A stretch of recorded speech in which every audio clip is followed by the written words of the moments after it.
대한민국 사람들이 실제로 대한민국이 다이나믹 코리아라고 주장하는 거는 우리 스스로가 다이나믹 코리아라고 외국인이 이야기할 때 맞아 이렇게 생각을 하는 거지. 어디 가서 외국에 돌아다니면서 대한민국은 다이나믹 코리아입니다 이렇게 이야기하는 한국 사람은 없어요. 실제로 한국이라는 나라 진짜 놀라울 정도로 다이나믹합니다. 그 말은 좋게 이야기해서 상당히 역동적이라고 받아들일 수도 있지만 어떤 외국 사람들의 시선으로 보면 진짜 너무나 혼란스러운데 사람들은 참 뻔뻔할 정도로 잘 살고 있다 이런 뜻이 될 수도 있다는 거예요. 그리고 한국 내에서 항상 우리들이 하는 이야기가 세계 최초 또는 세계 최고 우리가 세계에서 이렇게 잘났습니다라는 이야기를 참 많이 하고 왜 많은 사람들이 김연아의 피겨스케이터 금메달에 그렇게 목을 매달고 거기에 대해서 열광을 해요.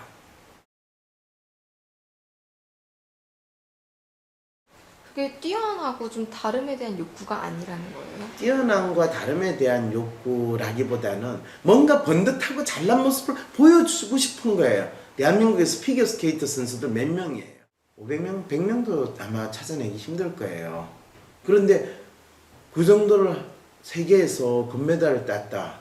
그럼 마치 금메달 김연아 이후에 평생 이제 앞으로 피겨스케이터 선수 한 번도 금메달 안 딸 것처럼 우리는 이야기해요. 그거는 어떤 남들과 다름에 대한 사람들이 기뻐하는 게 아니라 뭔가 조금 내세울 만한 게 있어가 번듯한 우리를 인식하고 싶어하는 심리가 드러나는 거예요. 예를 들면 박지성이라는 축구 선수가 영국의 프로축구에서 뛰고 있는데 박지성이 골을 한번 넣으면 대한민국의 9시 뉴스에 나와요. 이 전 세계에 프로축구 구단이 있는데 거기에서 한국 출신이라는 축구 선수가 골을 하나 넣은 거 주된 뉴스로 다뤄진다라는 거 뭘 뜻하느냐?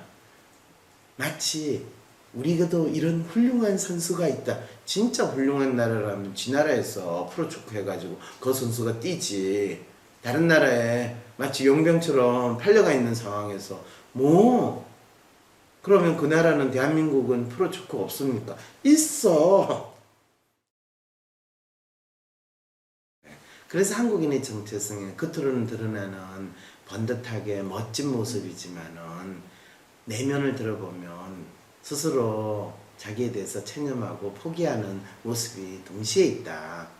그렇기 때문에 번듯한 걸 내세우는 것은 어쩌면 번듯하지 못한 체념하고 싶은 내부의 어떤 특성들을 가리는 멋진 포장막으로 쓰고 있는 그런 행동이 동시에 나타나고 있다는 거를 생각을 해야 됩니다.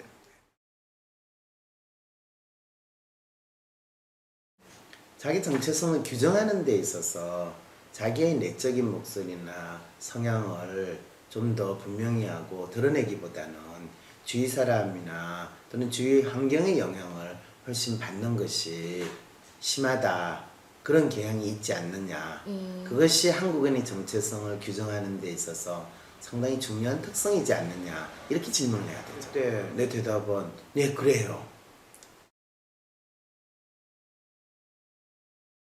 영향은 당연히 받죠. 누가 영향을 안 받는데?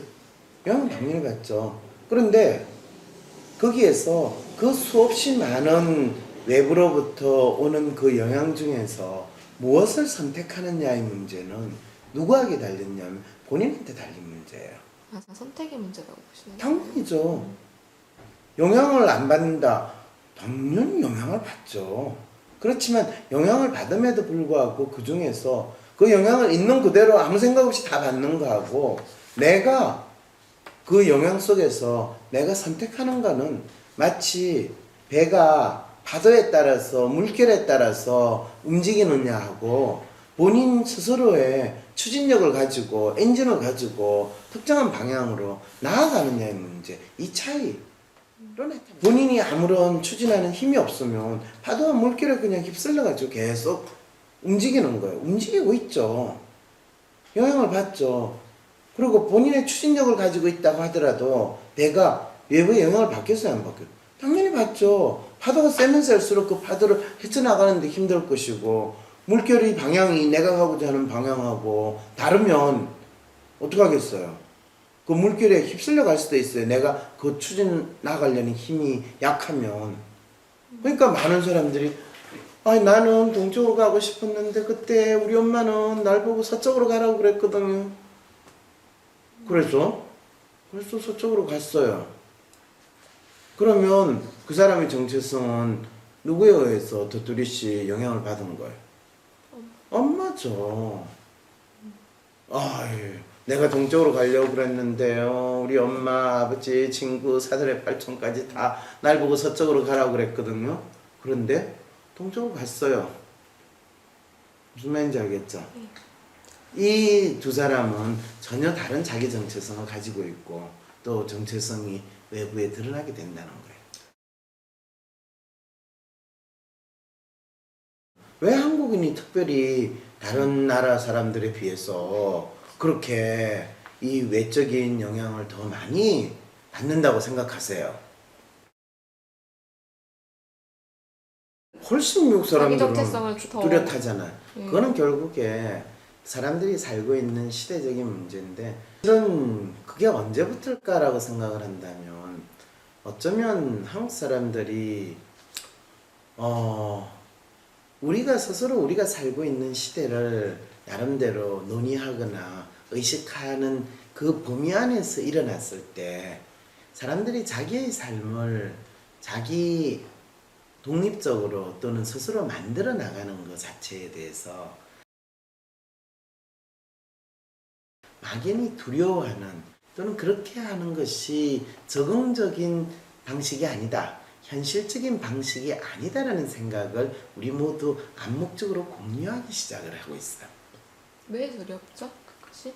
왜냐하면 그것이 어떤 집단적인 틀에서 벗어난다고도 볼 수도 있고, 또 남들이 사는 것과 다른 방식으로 산다는 것은 위험하다. 그리고 현실적으로 좋지 않은 결과를 너는 초래할 것이다.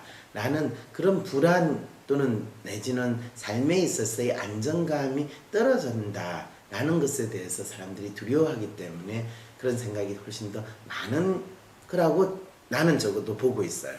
그럴 때 그럼 그거는 역사적으로 언제부터입니까 하면 대개 사람들이 의식적으로 생각할 수 있는 역사적인 범위는 자기가 그 사람이 몇 살이냐에 따라서 달라지는데, 자기가 살고 있는 거에 과거 한 100년 정도의 역사예요. 그러면 대한민국에서 지금 살고 있는 사람들의 과거 100년의 역사는 정확하게 식민시대, 6.25 전쟁, 지금 요 정도의 100년이거든요. 그 말은 뭐냐 하면 남 안 하는 짓을 하는 거는 위험하다, 나쁘다. 그리고 남 하는 대로 따라가야 되고 기회를 잘 봐야 되고, 다른 사람, 특히 힘센 사람, 영향력 있는 사람 밑에 줄 잘 서야 된다. 줄 잘 서는 것이 내가 살아가는데 되게 중요하다. 그것이 이제 대세를 따른다 라는 심리로 자연스럽게 형성이 됐다는 거죠. 근데 그게 나쁘다고 생각을 할 필요 없어요. 금방 섭섭하다고 그러는데 왜 섭섭해요? 그게 있기 때문에 한국은 한편으로는 더 멋진 모습을 보이려고 난리를 치고 더 세계 최고 또는 뭐 그런 정도의 수준이 돼야지 만족을 하는 사람들을 동기화시키는 거예요. 왜냐하면 특히 발전하고 성장하기 위해서는 우리가 물리적으로 외형적으로 발전하고 성장하려면 이런 한쪽으로는 찌질하고 한쪽으로는 스스로에 대해서 부끄러워하는 이런 심리가 있는 게 외적으로 더 번듯하게 보이려고 하는 이 욕구를 더 이 정폭시키기 때문에 필요해요, 사실은.